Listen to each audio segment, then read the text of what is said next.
presentes a la palabra de Dios.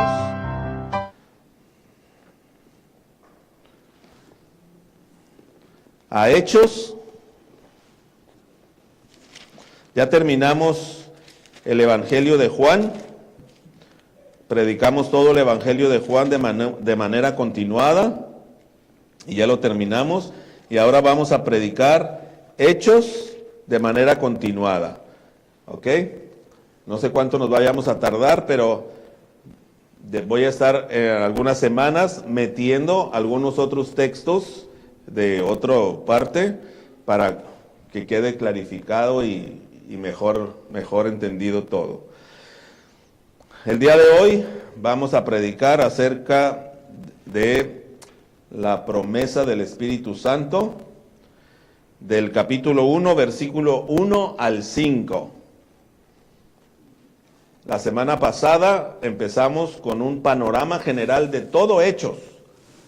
Así que si repito algunas palabras, no piense que estoy predicando lo mismo, sino que tuvimos que dar un panorama de todo Hechos para que usted pudiera situarse bien en el contexto histórico y cultural y religioso. Y ahora vamos a estar por partes todo Hechos. Hechos 1, del 1 al 5, dice así, en el nombre del Padre, del Hijo y del Espíritu Santo.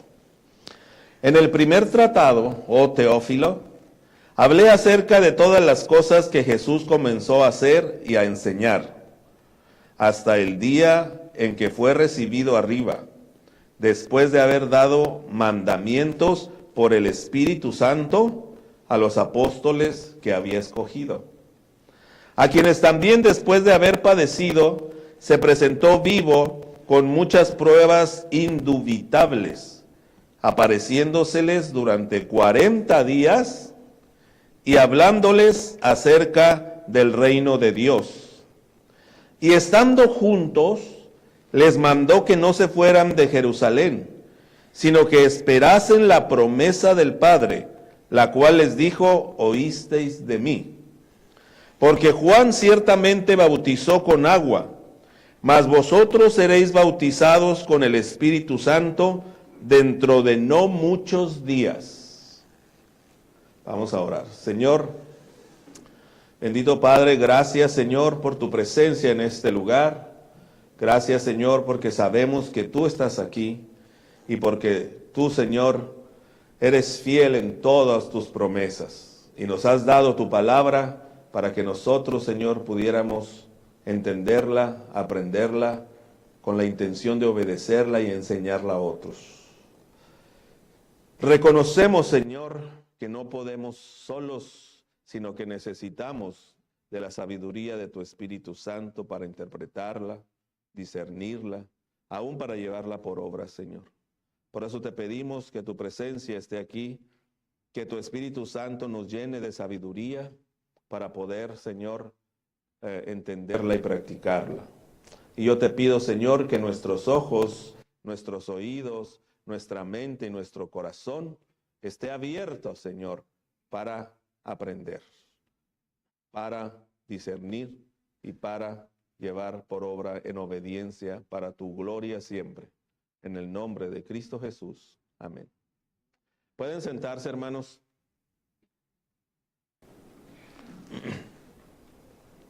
El Cristo resucitado continúa su obra. Ese es el título de este mensaje. El Cristo resucitado continúa su obra. La idea principal que yo encontré en este pasaje es que Jesús no dejó sola su obra. La continúa por medio del Espíritu Santo. Jesús no se fue y nos dejó abandonados, no dejó a la iglesia ahí a su suerte, sino que la continúa aún hoy en día por medio del Espíritu Santo. El Cristo resucitado, entonces, exaltado ahora, continúa su obra redentora instruyendo a la iglesia y capacitándola mediante la promesa del Espíritu Santo para cumplir su misión en este mundo. La iglesia tiene una misión aquí en la tierra, aquí en este mundo. Y uno de los mayores errores de la iglesia contemporánea, hermanos, es pensar que el libro de los Hechos narra una historia o una etapa superada, un tiempo que ya no se va a repetir o una historia cerrada. Se escribió Hechos como una historia de algo que pasó. Ese es el error de muchas iglesias modernas. Muchos leen Hechos como si fuera un museo espiritual. Ay, qué interesante, qué inspirador, pero qué lejano está de nosotros en la historia, ¿verdad? Es un error. Porque sin embargo, Lucas comienza este libro dejándonos claro algo fundamental. Que Jesús no terminó su obra con los evangelios. Jesús no terminó simplemente con sacrificarse, resucitar y ascender. No terminó ahí. Lo que comenzó a hacer y a enseñar, lo siguió haciendo en Hechos y lo sigue haciendo ahora en la iglesia y sigue enseñando a la iglesia aún hasta el día de hoy. Entonces, hermanos, Hechos no es el relato de una iglesia autosuficiente, ni de apóstoles carismáticos, ni de estrategias humanas que ellos se inventaron, ni nada por el estilo. Hechos es el testimonio de un Cristo vivo, resucitado, que gobierna, que instruye y que capacita todavía a su pueblo. Y eso nos lleva a preguntarnos, a hacernos una pregunta confrontativa. Y es inevitable hacer esta pregunta. ¿Estamos participando de la obra viva de Cristo? ¿O simplemente estamos administrando una religión heredada? ¿Qué estamos haciendo como iglesia? Mire, en el versículo 1, dice, en el primer tratado, oh Teófilo, hablé acerca de todas las cosas que Jesús comenzó a hacer y a enseñar. ¿Cuál es el primer tratado al que se está refiriendo aquí, hermanos? Al Evangelio de Lucas. Si ustedes van al Evangelio de Lucas, Lucas 1, ahí encontramos cuál es el primer tratado. Lucas está dedicando el Evangelio a una persona en particular.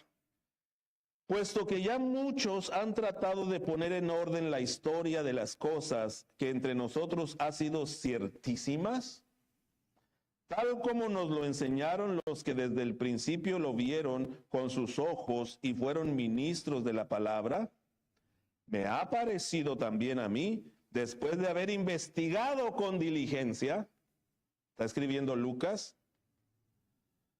todas las cosas desde su origen, escribírtelas por orden, oh excelentísimo Teófilo, con una intención, y en el versículo 4 dice la intención, para que conozcas bien la verdad de las cosas en las cuales has sido instruido.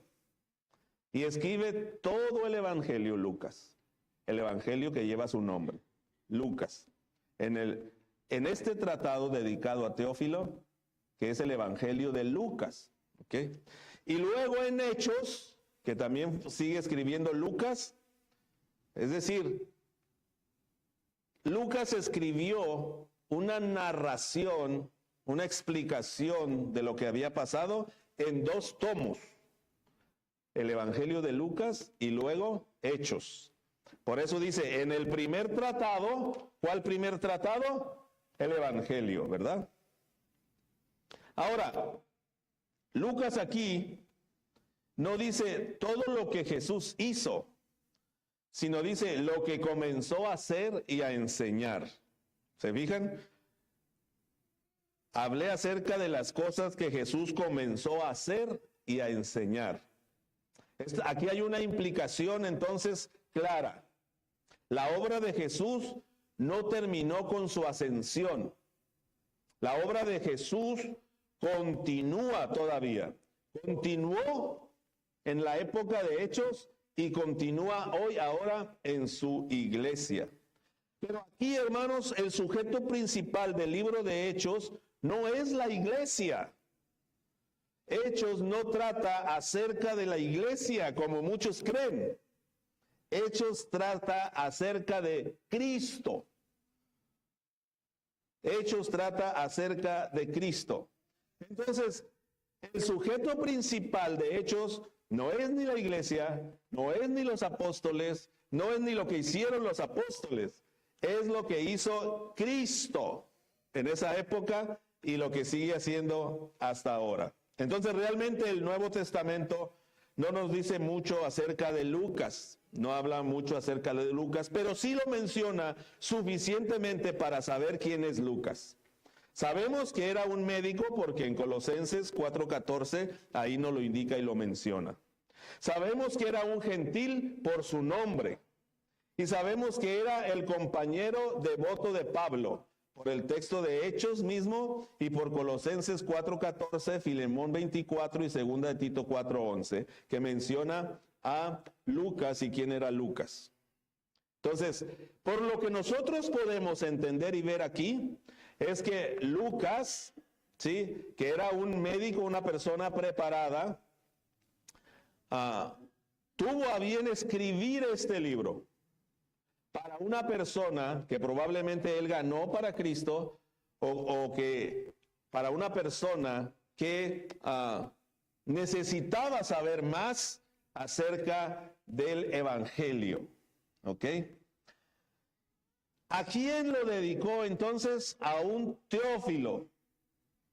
Teófilo, es posible que Teófilo haya sido un mecenas o una persona que sostenía a Lucas de manera económica, ¿sí?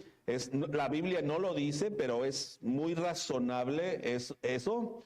Un patrocinador de Lucas para escribir sus libros. No era fácil escribir libros, y menos en esa época, ni tampoco era barato. Entonces, probablemente Teófilo, que era una persona, por lo que acabamos de leer, prominente, el título excelentísimo nos indica que era una persona prominente. Amén.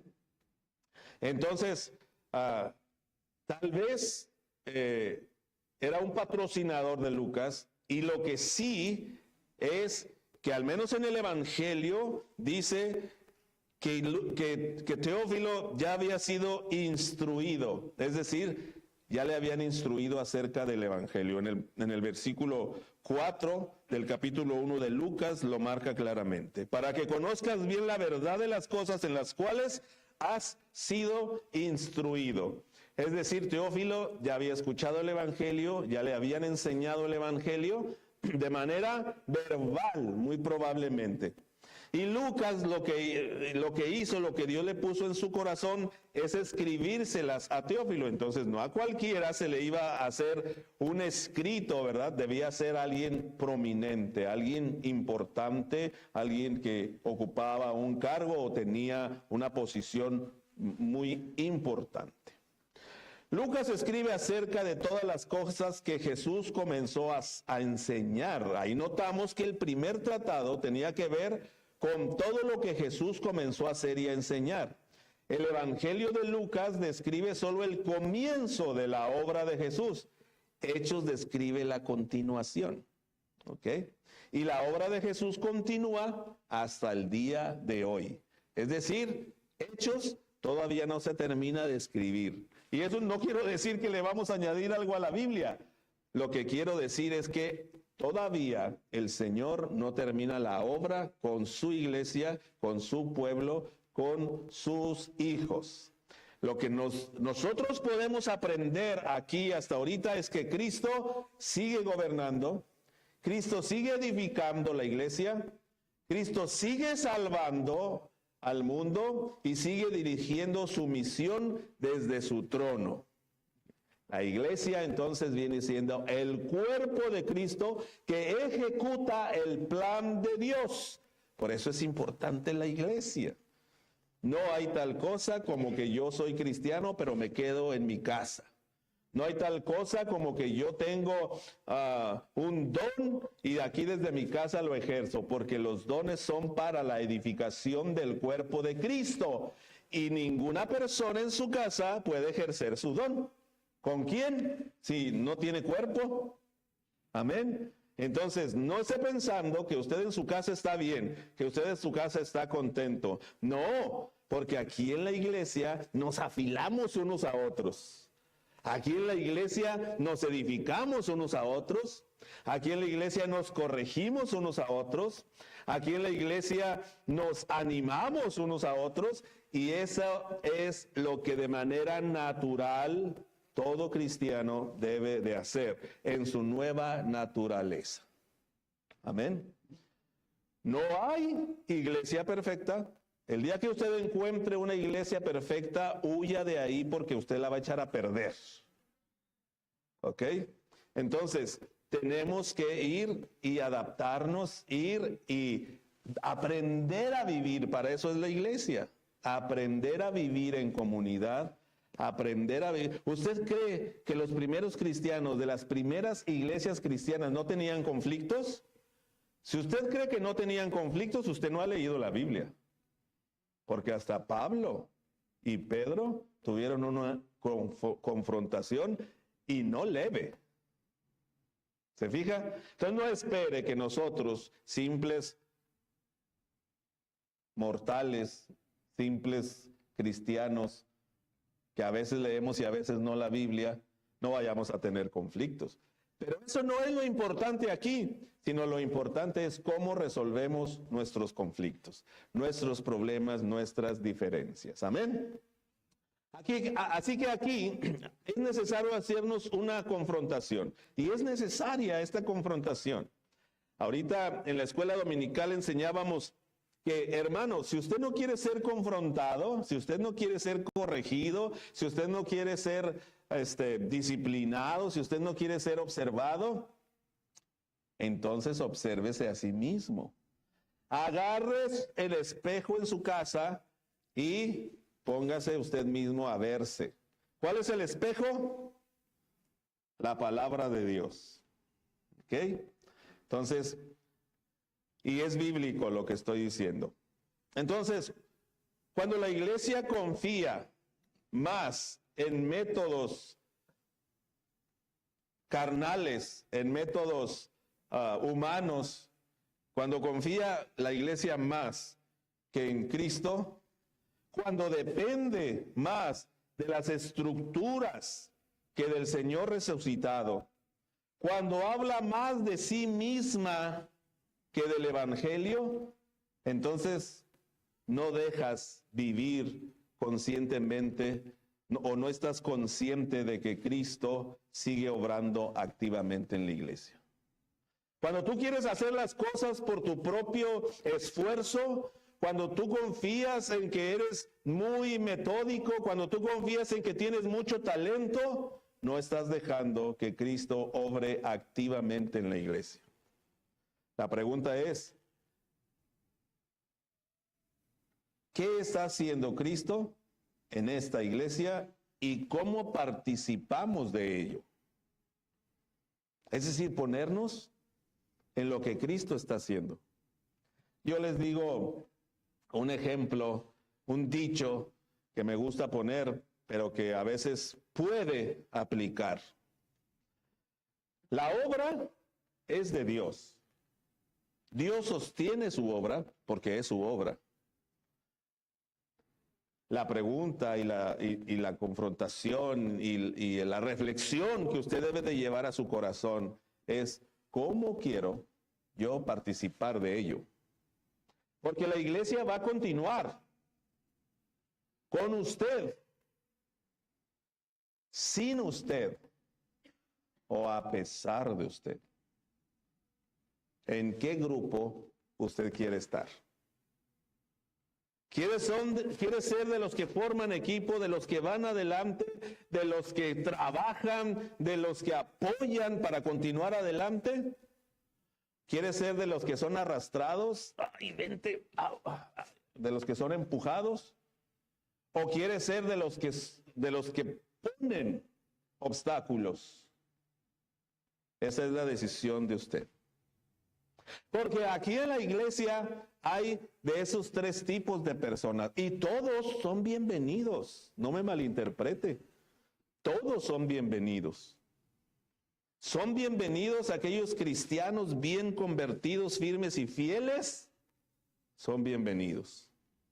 Son bienvenidos aquellos cristianos que ya no quieren trabajar, que ya están ahí cansaditos, pero que no quieren trabajar, que están sentaditos. Son bienvenidos. Algunos hermanos que ya no pueden trabajar o que ya no tienen fuerzas, ayudan mucho en su oración, en su ejemplo, en lo que han hecho en la vida. Son necesarios aquí, hermano.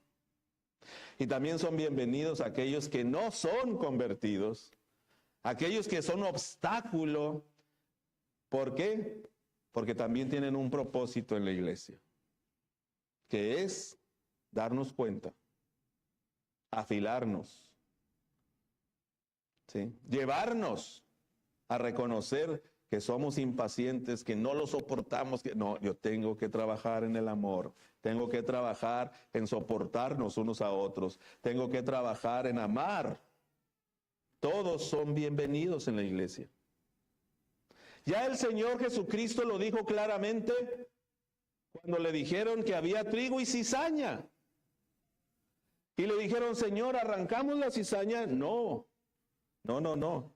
Porque podría alguien que sí es irse con el machete. Mejor espérense. Un día, el Señor va a arrancar los que no son de ahí. Y por su fruto los conoceréis. Amén. Entonces, si Cristo continúa su obra hasta ahorita, entonces la iglesia no puede actuar según su propia intuición, según su propio sentir, sus sentimientos, ni sus emociones siquiera. Necesita la iglesia una instrucción divina. Necesita la iglesia sujetarse a las instrucciones que Dios nos da. Ay, siento bonito. Sienta o no sienta, hermano, usted debe adorar al Señor. Es que no me nace hacer, le nazca o no le nazca, usted tiene que hacer las cosas bien y correctas. Ay, es que el hermanito, la hermanita no me deja. Lo deje o no le deje, usted tiene que hacer las cosas bien y correctas. Recuerde esto y que nunca se le olvide y grábelo en su corazón, en su mente y anótelo y todo lo que quiera. Vivimos para la gloria de Dios. No para lo que usted quiera, no para sus deleites. Su vida solo tiene sentido si glorifica a Dios. Para eso usted fue creado, para eso usted nació, para eso usted nació de nuevo y para eso usted es salvo. Amén. Entonces, vivamos y caminemos siempre, que las decisiones que tomemos sean para la gloria de Dios.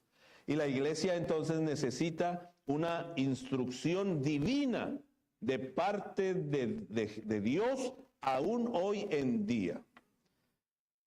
Esto me lleva al segundo punto que está en los versículos 2 y 3. Una iglesia que debe ser instruida hasta el día que fue recibido arriba después de haber dado mandamientos por el Espíritu Santo a los apóstoles que había escogido, a quienes también después de haber padecido se presentó vivo con muchas pruebas indudables, apareciéndoseles durante 40 días y hablándoles acerca del reino de Dios. Mire qué hermoso registro hizo aquí Lucas. Jesús instruye por medio del Espíritu Santo. Jesús ya se fue pero sigue gobernando y sigue instruyendo por medio del Espíritu Santo. La obra trinitaria aquí es evidente. Se ve la Trinidad de Dios. Entonces no hay separación entre Cristo, el Espíritu y la palabra de Dios. ¿Se fija? El Espíritu Santo, que es la tercera persona de la Trinidad, es el aspecto de Dios que vive y da poder e inspiración al hombre para haber escrito su palabra. Entonces el Espíritu Santo tiene un trabajo entre aquellos que no son creyentes y tiene un trabajo entre aquellos que son creyentes, y el Espíritu Santo lo hace. ¿Cómo trabaja el Espíritu Santo en los que no son creyentes? Los convence de pecado, de juicio, de condenación eterna, de muerte. Eso significa, hermano, que usted no los va a convencer. A veces queremos hacer el trabajo del Espíritu Santo. A veces queremos llevar el Evangelio de tal forma en nuestras propias fuerzas que queremos convencerlos. Y cuando no los convencemos, nos frustramos. No hubo fruto. Usted no lleva, no es su trabajo convencer a nadie. Eso es lo que hace el Espíritu Santo. El trabajo de usted, o sea, de la iglesia, es llevar el Evangelio fielmente. Los resultados no es un problema de usted. Si alguien se convierte, gloria a Dios. Si alguien no se convierte con su predicación, gloria a Dios. Porque eso no depende de usted ni de nadie, solamente del Espíritu Santo. Así que, hermanos, si su trabajo es predicar el Evangelio a toda criatura, enfóquense en su trabajo. Hable del Evangelio, pero sea fiel al Evangelio, porque es lo único que usted tiene que hacer. Y deje que el Espíritu Santo obre en el no creyente, que lo convenza de que es pecador, que lo convenza de que hay un juicio para él, que lo convenza de que necesita a un Salvador, y este es Jesucristo. Entonces, hermanos, esto significa que la labor de la iglesia continúa hoy en día en manos del Espíritu Santo, y que Cristo Jesús, aunque se haya ido, todavía está en la iglesia obrando. Y hay un pequeño gran detalle importantísimo aquí. La resurrección que está aquí registrando Lucas, lo está registrando como una realidad probada. Como una realidad probada. Y era muy importante que Lucas escribiera acerca de eso, porque la resurrección, hermanos, es crucial, vital, para que nosotros o el sacrificio de Cristo fuera perfecto. Porque solamente una persona perfecta, solamente una persona completamente perfecta puede resucitar. ¿Quién es? Solamente hay uno que es perfecto. ¿Quién es? Dios. Entonces era necesario que Cristo resucitara para confirmar que era perfecto y que su sacrificio fue perfecto, porque era perfecto el Cordero de Dios. Amén. Entonces era muy importante que Lucas aquí registrara en el libro de Hechos todos estos detalles. Y dice que se presentó con muchas pruebas indudables, pruebas indubitables. Además, primeramente 40 días enseñando sobre el reino de Dios. 40 días, hermanos. Es decir, no hay duda de que Cristo resucitó porque alguien le puso el dedo en sus heridas, porque alguien comió con él, porque muchas personas lo vieron 40 días Alguien puede decir, no, yo lo vi. No, a mí se me apareció ahí como un fantasma. Hermanos, 40 días estuvo Jesucristo enseñando a más de 500 personas. Eso está registrado como histórico aquí en los evangelios y en Hechos. No hay duda de que Jesús resucitó y ningún cristiano debe tener esa duda porque es una doctrina primaria fundamental. Amén. No dejó ninguna duda posible. Nada, más de 500 personas lo vieron, ¿sí? Y cuando esto se escribió, dice Lucas, que aún vivían personas que lo vieron. ¿Se fijan? De las cuales a unas aún viven. Es decir, unos 25 años después de que ocurrió esto, Lucas está registrando el hecho y conoció y entrevistó a las personas que lo vieron a Cristo. Y lo registra aquí cuando le escribe a Teófilo. Hay personas que todavía viven. De esos 500 personas, había personas que todavía vivían. Por eso es indubitable, dice ahí la palabra. Es indubitable, es indudable, no se puede poner en duda de que eso realmente ocurrió. Y ese es un detalle muy importante por lo que ya le expliqué. Entonces, fíjese lo que está ocurriendo aquí. Jesús está reformando la mente de los apóstoles para que entiendan el reino correctamente. Jesús está cambiando la manera de pensar de toda esta gente porque es necesario una nueva mente. Es necesario que la mente sea una mente redimida. Es necesario que cambiemos nuestra manera de pensar. El problema de los discípulos no era que les faltara entusiasmo, ganas, les faltaba comprensión de lo que estaba sucediendo en este momento de la historia. Pero aquí tenemos la misión de la iglesia, hermanos, que está fundada en una resurrección real, en una doctrina clara y en un reino bien definido. Porque no hay misión sin verdad. No hay poder sin comprensión del reino. La iglesia moderna, hermanos, quiere poder sin doctrina. Quiere mirar milagros, quiere mirar el poder de Dios, pero no quiere la doctrina porque es aburrida. Porque hay que estar pensando, razonando. Quiere sentir bonito, quiere emociones fuertes. Quiere el poder de Dios, pero no quiere doctrina, no quiere la enseñanza de Dios. Quiere resultados, pero sin formación. Como aquel que viene con todo entusiasmo, pastor, yo quiero predicar. Sí, pero ¿qué vas a predicar? Yo quiero predicar la palabra de Dios. ¿Ya leíste la Biblia completa alguna vez en tu vida? No, pero quiero predicar. ¿Sabes analizar un texto de manera inductiva? No, pero yo quiero predicar. ¿De qué vas a predicar?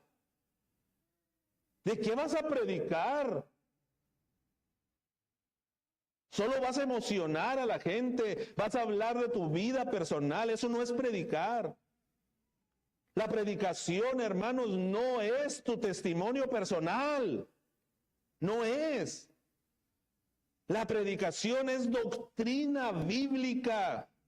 La predicación es que tú comprendas lo que está diciendo la Biblia, lo expliques. La predicación es que tú entiendas lo que significa tomar una decisión por Cristo y entregarle tu vida. Porque tenemos cristianos que tienen 5, 10, 15, 20, 30, 40 años que no han comprendido lo que significa que le entregué mi vida a Cristo.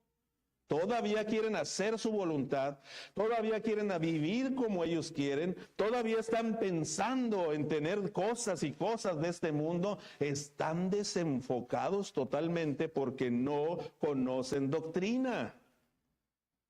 Porque no entienden. ¿Y por qué no entienden? Porque no se meten en la palabra. Entonces, hermanos, Cristo nos enseñó a la iglesia naciente por 40 días, enseñándolos antes de enviarlos.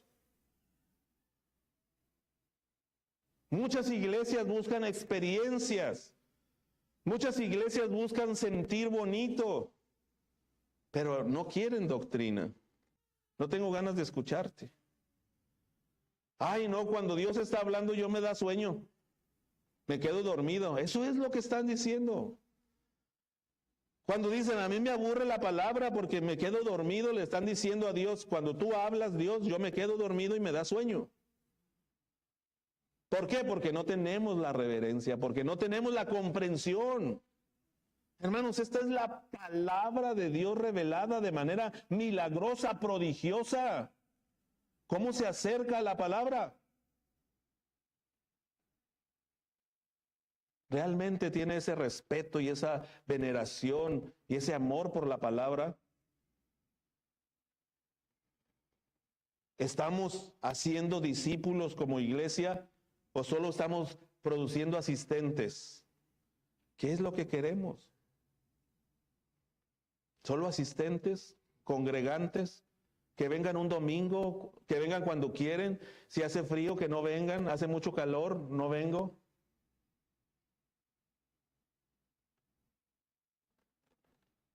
Pregunta, hermanos, es incómoda, pero es necesaria. ¿Qué estamos haciendo? ¿Qué están haciendo los pastores modernos? ¿Qué están haciendo? ¿Qué técnicas están usando? Hermanos, nosotros podemos tener esta iglesia llena si usáramos los métodos carnales. Me ofende que usted piense que yo no puedo llenar a esta iglesia con métodos carnales. No quiero hacerlo. No quiero hacerlo. Porque si uso métodos carnales para llenar esta iglesia, ¿con qué tipo de gente se va a llenar? Con gente carnal. Y cada vez a la gente carnal hay que estarle dando cada vez más y más circo, porque nunca basta. La carne nunca dice ya. Cuando somos carnales queremos más y más y más de la carne. Entonces, hermanos, tenemos una misión clave, pero tenemos que entender el principio. La misión sin doctrina, hermanos, no expande el reino, lo deforma. La misión sin doctrina no expande el reino, lo deforma, lo diluye. Es cuando la palabra de Dios dice que se le da a la gente de lo que tiene comezón de oír. Pastor, es que no diga eso porque la gente no le cae bien eso. Yo tengo que hablar lo que dice la palabra, hermanos. Perdón si ofendo, pero tengo que hablar, porque ¿sabe por qué? Porque le tengo más miedo al Señor cuando yo esté en su presencia que a usted, a cualquiera de ustedes, aunque estén muy grandotes. Sin embargo, aunque la iglesia ha sido instruida, aún no está lista para salir. Falta algo esencial, el poder del cielo, que están en los versículos 4 y 5. Un poder que debe ser esperado. No os vayáis de Jerusalén, sino esperad la promesa del Padre. La misión no comienza con movimiento, sino con la espera del poder de Dios. Y eso no es pasividad. Eso es dependencia de Dios. Hermanos, el Espíritu Santo no es opcional en la iglesia. Es esencial. Es esencial. Sin el Espíritu Santo no vale la pena hacer nada, ni ir a ningún lado, ni nada, hermanos, sin el Espíritu Santo. Jesús no dijo, salgan y hagan lo mejor que puedan. No.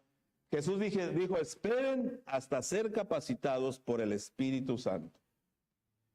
Entonces, hermanos, el bautismo con el Espíritu Santo inaugura la era de la iglesia, la época de la iglesia. Y no es una experiencia individualista.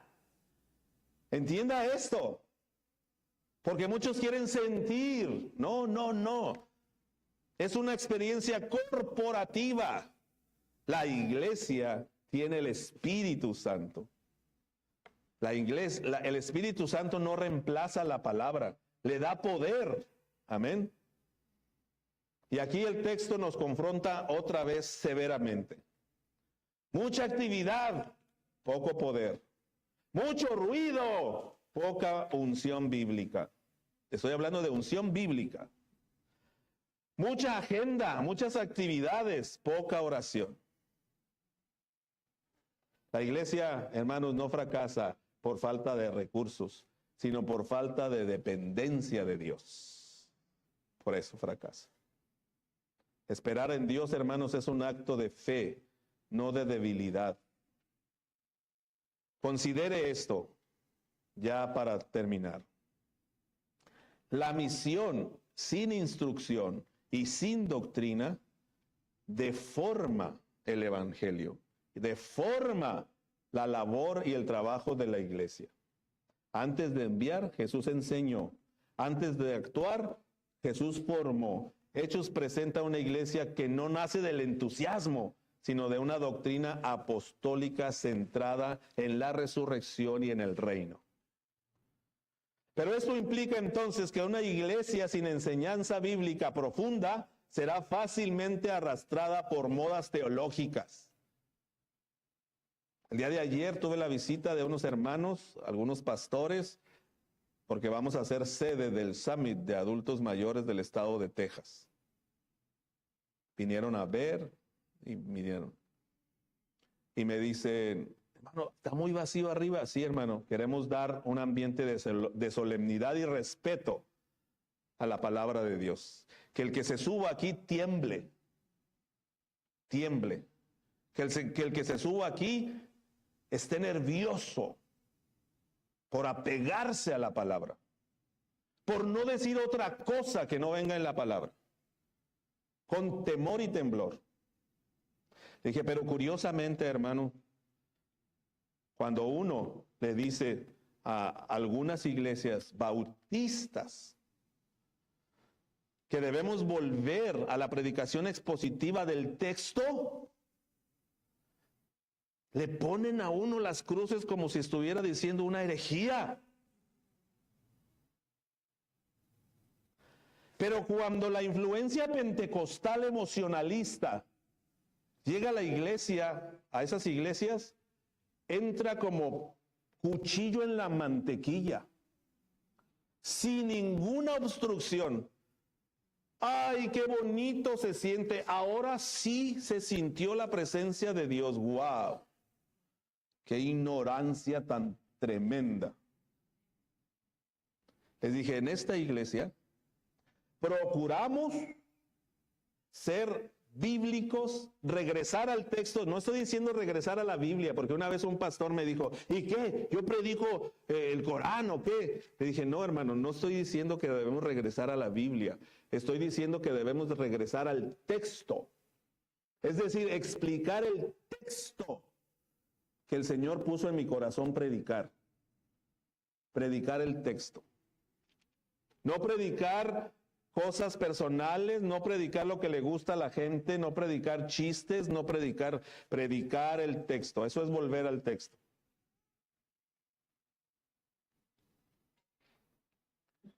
En segundo lugar, me gustaría que considerara que la obra de Dios no avanza sin el poder de Dios. La obra de Dios avanza únicamente con el poder de Dios. Eso implica que debemos ocuparnos en la oración, que debemos hacer las estrategias dependiendo de Dios y esperar el poder del Espíritu Santo, no como un espectáculo, sino en la capacidad que nos da para obedecer. Muchos fracasos ministeriales, hermanos, no se deben a una oposición externa, sino a una autosuficiencia interna, porque confían en sus propios métodos más que en Dios. Sintetizo para terminar. Ya dije que iba a terminar y la regla es que no digas que vas a terminar si no vas a terminar. Sintetizo, ya para terminar. Hechos 1, del 1 al 5, nos deja 3 verdades, ¿sí?, que no se pueden negociar, ¿ok? Cristo gobierna su obra. La iglesia debe ser instruida. El Espíritu Santo debe ser esperado. Debe gobernar la iglesia. Ignorar cualquiera de estas 3 verdades produce una iglesia activa, sí, pero no apostólica. Cuando la iglesia intenta avanzar sin Cristo reinando, hermanos, sin doctrina formando y sin el Espíritu Santo capacitando, no está continuando hechos, está contradiciendo hechos. El peligro entonces no es la persecución externa, sino la autosuficiencia que a veces las iglesias quieren usar otros métodos. No quiero terminar sin hacer un llamado pastoral, hermano, a la iglesia. ¿Estamos caminando conscientes de que Cristo gobierna activamente o solo estamos manteniendo tradiciones? ¿Has cambiado la dependencia del Espíritu Santo por comodidad espiritual? ¿Ya no te nace obedecer? Aunque no te nazca, obedece. Y si tú eres una persona que me está escuchando o está aquí presente y no conoces al Cristo resucitado, Cristo todavía sigue llamando al arrepentimiento y a la fe. Así que Cristo resucitado no es un personaje del pasado, es el Señor del presente, del futuro, y aún sigue obrando hoy en día. Así que es necesario que hagas un alto en tu vida y pienses, ¿qué pasa si yo llego a morir y no tengo a Cristo en mi corazón y en mi vida? No he tomado una decisión. Ora y toma una decisión sabiendo que el arrepentimiento y fe es lo que te lleva a la salvación. No decir una oración y luego olvidarte. Vamos a orar. Señor, gracias por tu presencia en este lugar. Gracias porque tu Espíritu Santo nos llevó, Señor, a aprender y a discernir tu palabra. Gracias por todo eso, Señor.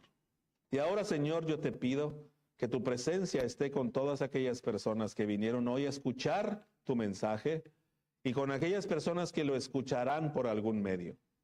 Y que tu Espíritu Santo, Señor, obre en la mente y en el corazón de esas personas y los lleve al arrepentimiento y a la fe. Te pido, Señor, que seamos hacedores y no solamente oidores, y que siempre nuestra vida, Señor, tenga sentido, viviendo para tu gloria y tu honra. En el nombre de Cristo Jesús te lo pedimos. Amén.